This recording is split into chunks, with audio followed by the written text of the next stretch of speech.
একটু মনোযোগ দিয়ে কথাগুলো শুনবেন। ওমর ফারুক বলতেছেন, মা এই নির্জন পথে তুমি ধীর গতিতে চলতেছো, তোমার চলার সাইজ দেখে আমার মনে হয় তোমার মধ্যে কোনো দুঃখ কাজ করতেছে। মেয়েটা বলতেছে, পথিক আমি আসলেই একজন দুঃখী নারী। 6 দিন হলে হযরত ওমরকে আমি খুঁজতেছি। জোরে বলেন কয়দিন? 6 দিন হলে হযরত ওমরকে আমি খুঁজতেছি। ওমর ফারুক বলে, মা তুমি কি পাগলি হইছো নাকি? ওমর হলো অর্ধ পৃথিবীর খলিফা। ওমরকে যদি খুঁজবার চাও তাহলে বঙ্গভবনে যাও, রাষ্ট্রীয় ভবনে যাও, গণভবনে যাও, সংসদ ভবনে যাও। এইগুলো ভবনে না যায় তুমি 2 পাহাড়ের মাঝখানে ওমরকে খুঁজতেছ। ওমর কি উর্দুম্বা নাকি? মেয়েটা বলে, পথিক রে তুমি জানো না আল্লাহর কোরআন দিয়ে যখন রাষ্ট্র চলবে তখন নেতা খোঁজা লাগবে না, নেতারাই দুঃখী মানুষকে খুঁজে বেড়াবে। আপনারা বলেন তো, এই কোরআন দিয়ে যখন বাংলাদেশ চলবে তখন নেতা খোঁজা লাগবে? নেতারাই দুঃখী মানুষকে খুঁজবে। আর আমাদের বাংলাদেশের নেতারা ভোটের আগে খোঁজে, ভোট গেলে আর খোঁজে না। জোরে কোন কথা ঠিক কিনা? আমার এক নেতা রাস্তা দিয়ে গাড়ি নিয়ে যাচ্ছে, যাওয়ার সময় দেখে এক ফকির আসতেছে, তো ড্রাইভারকে বলতেছে ব্রেক কর। তো ড্রাইভার বলে, স্যার কেউ তো নাই। আরে ব্রেক কর। যে গাড়ি ব্রেক করছে, নেতা গাড়ি থেকে নামে ফকির সালাম দিচ্ছে, আসসালামু আলাইকুম চাচা কেমন আছেন? ফকির খালি চারিদিকে তাকায়। নেতা বলে, কি দেখেন? বলে, তুমি কাকে সালাম দিলা বাবা? বলে, আপনাকে দিলাম, আমি ভিক্ষা করে খাই। তাই ভোটের আগে আপনার আয় নেতার চরিত্র রে, ভোটের আগে ফকিরও দাও তাই। আর ভোট পাওয়া যখন এমপি নেতা হয়ে যায় তখন আর নেতার নাগাল পাওয়া যায় না। জোরে কোন কথা ঠিক কিনা? মেয়েটা বলতেছে, পথিক আমার ইমান বলতেছে 6 দিন হলে হযরত ওমরকে আমি খুঁজতেছি, আর 1-8 দিনের মধ্যেই হযরত ওমরকে আমি পেয়ে যাব। আপনারা বলেন তো, মেয়েটা ওমরকে পাইছে কি পাই নাই? ওমর ফারুক চোখের পানি বের করে বলে, মা তুমি যেই ওমরকে খুঁজতেছ আমি হইলাম সেই ওমর। সঙ্গে সঙ্গে মেয়েটা বলতেছে, তাহলে আপনি চোরের মতন একা একা কেন ঘুরতেছেন? আপনার কি কোনো স্যামসা নাই? আপনি বাংলাদেশের মতন কয়টা দেশ? কথা কনা কয়টা? 96টা দেশের রাষ্ট্রপতি, আর আপনি একা একা চোরের মধ্যে ঘুরতেছেন। আপনার র্যাব নাই, আপনার পুলিশ নাই, আপনার স্যামসা নাই। আজকে আমাদের নেতারা যখন ঘরে দেখবেন আগে পুলিশের গাড়ি, পিছনে পুলিশের গাড়ি। জোরে কোন কথা ঠিক কিনা? পুলিশ মনে হয় জনগণের না, পুলিশ হলো নেতার। তা আপনি অর্ধ পৃথিবীর খলিফা হইয়া একা একা ঘুরতেছেন, আপনার কি কোনো স্যামসা নেই? আপনার অন্তরে কি কোনো ভয় ডর নাই? আপনাকে কেউ যদি হত্যা করে? ওমর ফারুক বললেন, ওয়া আলা রাব্বিহিম ইয়াতাওয়াক্কালুন। আমার সামসা লাগবে না, আমার বডিগার্ড লাগবে না, আমার আল্লাহ আমার হেফাজত করবে। ওমর ফারুক বললেন, না এখন বলো তোমার দুঃখ কি? কি দুঃখে তুমি 6 দিন হলে আমাকে খুঁজতেছ? একটু মনোযোগ দাও, আপনাদের শোনা লাগবে। মেয়েটা বলতেছে, এই মুহূর্তে আমার জীবনের সবচাইতে বড় দুঃখ হলো 6 বছর বয়সে ঈমান গ্রহণ করেছি। শুধু ঈমান গ্রহণ করার অপরাধে 12 বছর আমাকে জেলখানায় বন্দি জীবন কাটাতে হয়েছে। আপনারা বলেন তো, মেয়েটার অপরাধ কি? চুরি করছে? আমির হামজার অপরাধ কি? মামুনুল হকের অপরাধ কি? আল্লামা সাইদ হুজুরের অপরাধ কি? এই বাংলার মুসলমান কথা কর না কেন? খালি কথা না বলার কারণে দিন দিন গোস্তের দাম বাড়তেছে। জোরে কোন কথা ঠিক কিনা? গত হাটে 620 টাকা দিয়ে নিয়ে গেছে, এখন জামাই আইছে, শাশুড়ি বলতেছে আজকে 2 কেজি নিয়ে আসো। ওই চিন্তা করছে 2 কেজির দাম হবে 1240, ওই 1300 টাকা নিয়ে যায়। 2 কেজি গোস্ত ব্যাগত টাকা 1300 দিছে। কষাই বলতেছে, ভাই আরো 100। তোর কে? আরে ভাই গত হাটে নিলাম 620, বুঝতেছেন না, দিন দিন দাম বাড়তেছে। মানুষ কথা কয় না, আমরা ইচ্ছা মতো দাম বাড়াই, মানুষ কিছুই কয় না। তখন ওই লোকটা আস্তে করে গোস্তের টোপলা থুয়ে চাকা দেয়, কষায়ের কাছে দাও আছে, খপ করে দাওটা লিছে, লিয়া যে খাটার গোস্ত কাটে ওই খাটে মারছে লাথি মারে ওর ঘাড়ের ওপর দাও ধরে বলতেছে, এখন বল কত করে কেজি, বল কত করে কেজি। কষাই বলতেছে, আপনি যা দেবেন তাই, আপনার কাছে কোনো দরদাম নেই। তার মানে বোঝা গেল অন্যায়ের বিরুদ্ধে মাঝে মধ্যে ঘাড়ের ওপরে দাও ধরার দরকার আছে না, জনগণ আছে না। চোর চুরি করে নিয়ে যাচ্ছে আর উনি বলতেছে, ইন্নাল্লাহ মা সাবিরিন, ইন্নাল্লাহ মা সাবিরিন, ধৈর্যশীলদের সঙ্গে আল্লাহ আছে। চোরের সাথে মারামারি করে কি হবি ভাই, ওই লিয়া যাক পরে আমি আবার করবো রে। গোটা বাংলাদেশ চুরি করে সব পাচার হয়ে গেল, আর বাংলার জনগণ কোনো কথা বলে না। জোরে কোন কথা হেঁকে না, কথা বল না। কোরআনের মাহফিল এসে যদি আপনার ঈমান না জাগে তো কোন জায়গায় গিয়ে জাগবে? কথা বলার দরকার আছে না নাই? জোরে করে আছে না নাই? একটু মনোযোগ দিয়ে শুনবেন। মেয়েটা বলতেছে, আমার জীবনের সবচাইতে বড় দুঃখ হলো আমি 6 বছর বয়সে ঈমান গ্রহণ করছি। এটা আবার কি দিতে পারে? প্রধান অতিথি হিসেবে আইছে, প্রধান অতিথি আসার আগে এখন বলবেন না? প্রধান অতিথির আগমন, পেশাব করিস কোন জায়গা, তারপরে কোন জায়গায়। বউ চিল্লায় বলে, মরার স্বামী জানো না সব জায়গায় সমান অধিকার চলে না। আপনারা বলেন তো, মেয়েদের অধিকার ইসলামে আছে না নাই? দরকার আছে না নাই? ওমর ফারুক বললেন, মা এখন তোমার বয়স কত? মেয়েটা বলতেছে, 6 বছর বয়স ঈমান গ্রহণ করেছি আর 12 বছর জেলখানায় বন্দি জীবন কাটাইছি। এই মুহূর্তে আমার বয়স হলো 18 বছর। ওমর ফারুক বললেন, মা 18 বছরের একজন মেয়ের জন্যে ইসলামের 1 নম্বর অধিকার হলো ভালো একটা ছেলের সাথে বিয়া বসা। কি ছেলে? আপনারা কি আমার কথা বুঝতে পারতেছেন না? কি ছেলে? ভালো ছেলে। বিয়াতে বিমান নেয়, মহারণা লগত।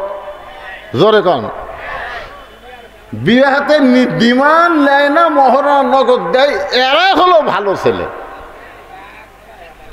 আপনাদের ধামুরহাটের খবর কি?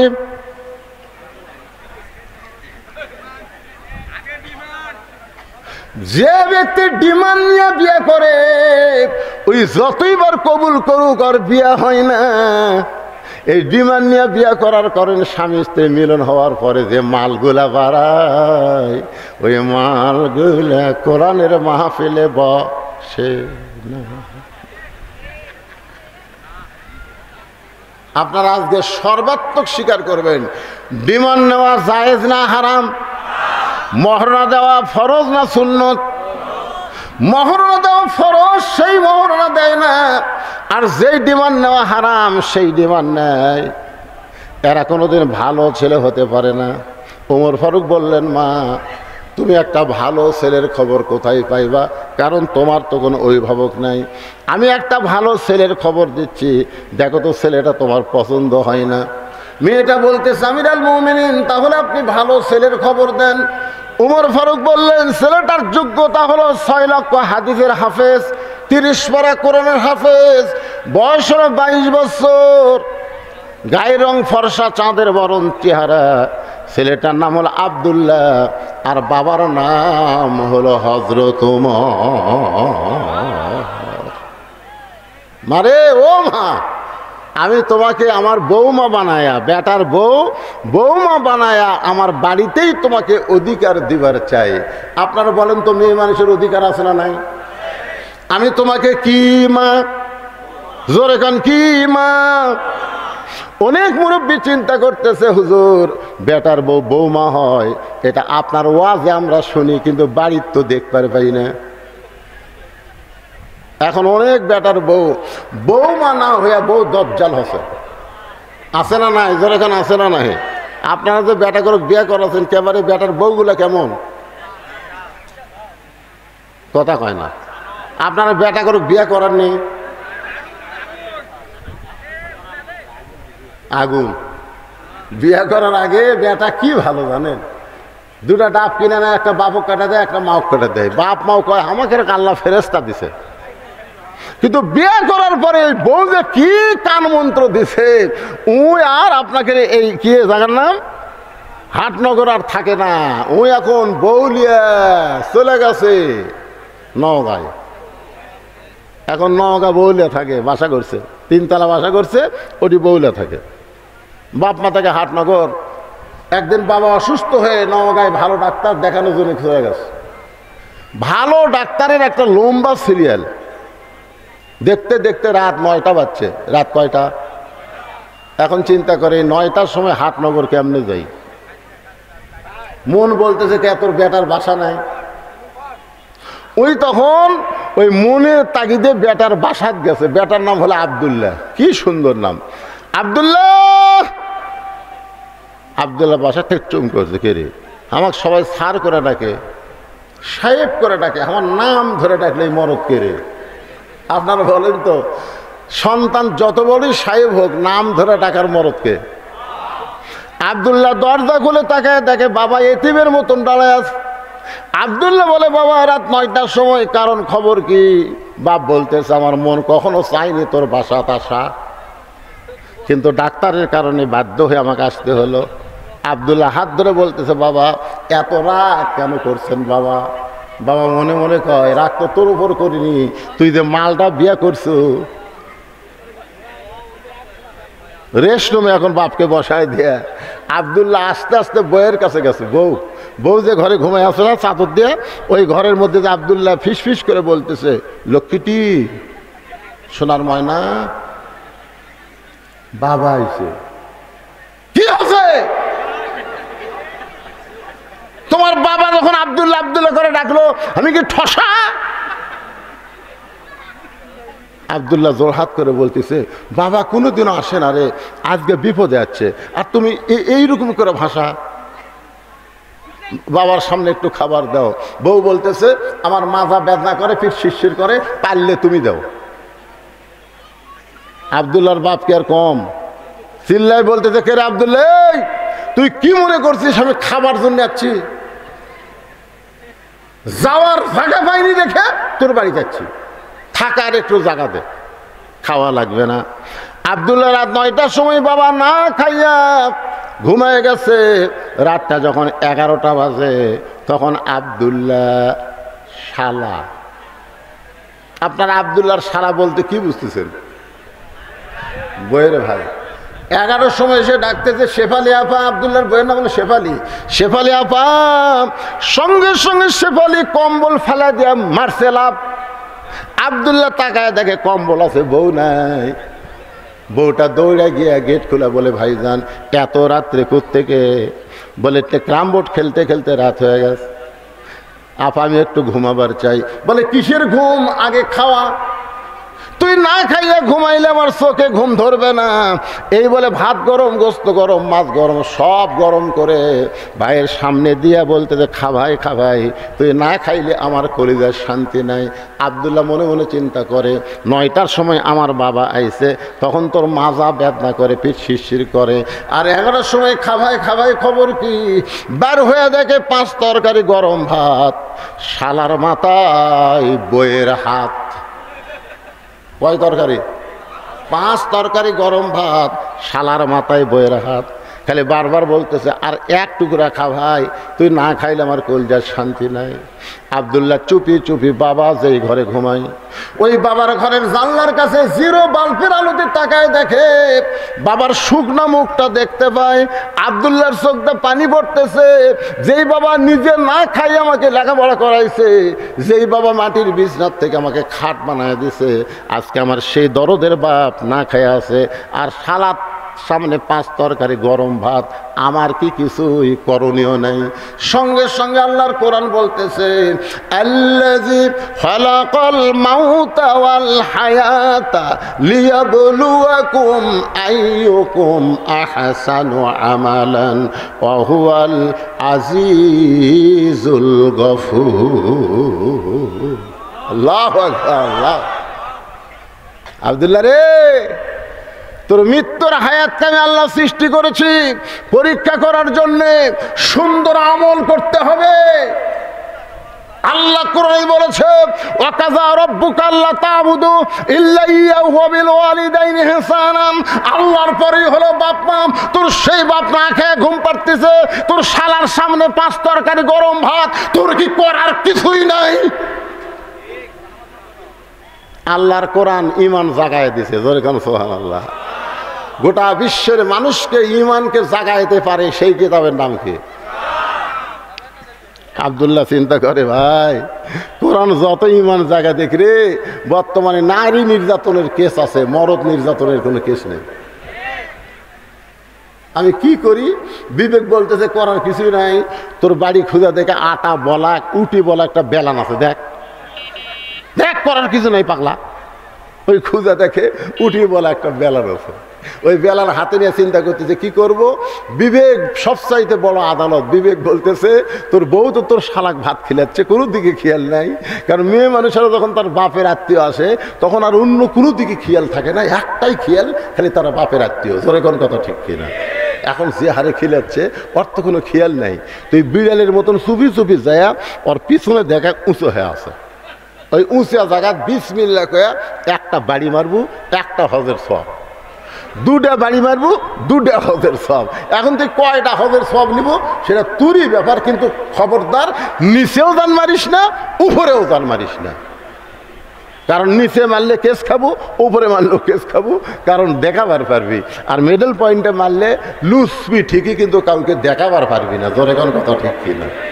কারণ ওই জায়গা কাপড় খুলে কাউকে দেখাবি।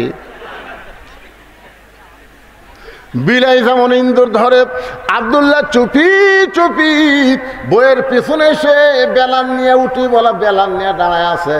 আর বউ খালি ভাইকে বলতেছে আর এক টুকরা খা।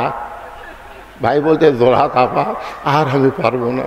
বোন বলতেছে ভাই রে তাহলে আর এক টুকরা মুরগিলে, না বা আমি আর পারতেছি না। আব্দুল্লাহ কয় আমার বাপ না খেয়ে আছে, তোর পিঠ ব্যাপ না, তুই শিশির করে কম্বল ছাড়লি না, তোর ভাই খাবার চাই না তারপরেও খাবার দেশ। এই রাগ করে মারছে বাড়ি, এত জোরে বাড়ি মারছে, ফুটবল লাত্তি মারলে যেমন শব্দ হয় ওই জায়গা বাড়ি মারলে শব্দ হবি, কিন্তু খুব জোরে লাগবি না। মাঝে মাঝে প্র্যাকটিস করে দেখবেন, বইয়ের ওই জায়গায় বাড়ি মারবেন, শব্দ হবি কিন্তু খুব জোরে লাগবি। কাকু বলবারও পারবি, আমার এই পাতার উপর মারছে কাকু বলবার পারবে, খালি লুসবি ঠিকই। যেই বাড়ি মারছে বউ দৌড়, শালাও দৌড়। শালা চিল্লায় বলে দুলা ভাই এত রাত্রে আমার বোনকে মারলেন কেন? আব্দুল্লাহ চোখের পানি বের করে বলে তোর বোন আমার কে হয়? তোর বোন আমার কে হয়? তোর বোনকে আমি এত ভালোবাসি, হাটনগর বাপ মাকে বাদ দিয়ে আমি নগা শহরে শুধু তোর বোনের জন্য একটা বাসা বানাইছি। কারণ বউকে ভালোবাসার কথা ইসলামে আছে না নাই? এজরে কারণ ভালোবাসার কথা ইসলামে আছে না নাই? কয় ঘন্টা? কিন্তু এশা থেকে ফজর, ফজর থেকে জোহর, এই 2 ওয়াক্ত লম্বা কেন? উমর ফারুক বললেন ইয়া রাসূলুল্লাহ 5 ওয়াক্ত নামাজের মধ্যে এই 2 ওয়াক্ত নামাজের সময় লম্বা কেন? আল্লাহ রাসূল বললেন ফজর থেকে জোহর আল্লাহ লম্বা সময় দেওয়ার কারণ হলো এই লম্বা সময়ের মধ্যে মানুষ ব্যবসা বাণিজ্য করবে, খেতে খামারে কাজ কাম করবে, চাকরি বাকরি করবে। এগুলা করতে গিয়া তার দেহের যে ক্ষয় হবে, ক্ষতি হবে। এশা থেকে ফজর আল্লাহ লম্বা সময় দেওয়ার কারণ হলো ওই সময়ের মধ্যে ঘুম পাড়বে, ওই ঘুমে আল্লাহ সব ক্ষয় পুরা করে দিবে। এই জন্যে আপনারা নিয়ত করবেন যে দিনের বেলায় মাহফিল করা, জোহর থেকে আসর। আর এই রাতের বেলা মাহফিল করলে আল্লামা সাইদি হুজুরের মতন করা লাগবে, 8টার থেকে 10টা পর্যন্ত, জোরে কোন কথা ঠিক কিনা? আমি এখানে অনেক আগে আইছি, এশার নামাজের অনেক আগে নিয়ত করছিলাম যে 9টার দিকে তেজত দিবে, আপনাকে সময় মতো মোনাজাত করে আপনার বাড়িতে ঘুমও পারবেন, পরের দিন আবার ধান কাটা শুরু হয়নি, ধান কাটা শুরু হয়নি। কঠিন কাজ, এই জন্যই তো মানুষজন খুব কম। অনেক লোক দেখতেছে সারা রাত শনিবার গেলে আমাদের কাজ কাম হবে না, মাঝে মাঝে ফাঁকে ফাঁকে 2-1 উঠে গেছে। তা আমাদের মন টার্গেট হলো এই ছেলেদের জন্য আমরা দোয়া করব প্রত্যেক বছর আল্লাহ যেন এমন করে একটা কোরআনের বাগান লাগাতে পারে। সকলে বলে আল্লাহুম্মা আমিন। সকলে ইস্তেগফার পড়েন, আস্তাগফিরুল্লাহ রব্বি মিন কুল্লি জামবি ওয়া তুবু ইলাইহি লা হাওলা ওয়ালা কুওয়াতা ইল্লা বিল্লাহিল আলিয়্যিল আযীম। আল্লাহুম্মা সাল্লি আলা সাইয়্যিদিনা শাফিনা নাবিয়িনা মাওলানা মুহাম্মদ ওয়া আলা আলিহি ওয়া সাহবিহি ওয়া বারাক ওয়া সাল্লিম। আল্লাহুম্মা আমিন। আল্লাহুম্মা আনতাস সালাম ওয়া মিনকাস সালাম তাবারাকতা ইয়া যাল জালালি ওয়াল ইকরাম। হে আল্লাহ, মাগরিবের নামাজের পর থেকে অনেক রাত পর্যন্ত তোমার পাগল বান্দারা আরামের বাড়ি ঘুমকে বাদ দিয়া কোরআন হাদিসের মহব্বত কলিজার মধ্যে নিয়ে এই জান্নাতের বাগানে বসে বসে কোরআন হাদিসের আলোচনা শোনার শেষে আমি গুনাহগারের সঙ্গে রহমতের দরজায় ফকির হয়ে দোকানা হাত তুলেছি। আল্লাহ মেহেরবানি করে আজকের মাহফিল আমাদের সকলের হেদায়েতের জন্যে, নাজাতের জন্যে, জান্নাতের জন্যে কবুল করে নাও। এই মাহফিলের শুরু থেকে শেষ পর্যন্ত যত আলোচনা হয়েছে এর মধ্যে যদি ত্রুটি হয়, ভুল হয়, মাফ করে দাও। এর হাদিয়া মঞ্জুর করো। সোনার মদিনায় নবী পাকের রওজা মুবারকে আল্লাহ তুমি কবুল করে নাও। তামাম আম্বিয়াই কেরাম, আসহাবি কেরাম, তাবিন কেরাম, তাবা তাবিন কেরাম, তামাম পৃথিবীর মাটির নিচে যত মুমিন মুমিনাত আছে আল্লাহ সকলের আরো আফরে হাদিয়া কবুল করো। আল্লাহ আমরা যারা হাত তুলেছি আমাদের জনম দুঃখনি মা যাদের কবরে চলে গেছে, ছোট্ট একটা শব্দ হলো মা, এ নামের মধ্যে যে কি মধু, যাদের মা নাই তারাই বুঝতেছে। এই দরদের মা যাদের কবরে গেছে আল্লাহ মেহেরবানি করে মায়ের কবরকে জান্নাতের টুকরা বানায় দাও।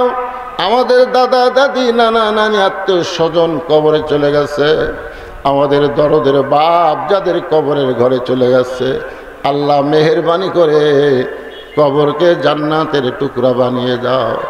যে ময়দানে গান হচ্ছিল, কনসার্ট হচ্ছিল আল্লাহ সেইগুলো বাদ দিয়া তোমার যেই সোনার যুবকেরা আজকে জান্নাতের বাগান লাগাইছে আল্লাহ এই সকল যুবকদেরকে 5 ওয়াক্ত নামাজি কবুল করে জান্নাতি কবুল করে না। আল্লাহ এই যুবকদেরকে যারা সর্বাত্মক সহযোগিতা করেছে আল্লাহ তাদেরকে কবুল করো।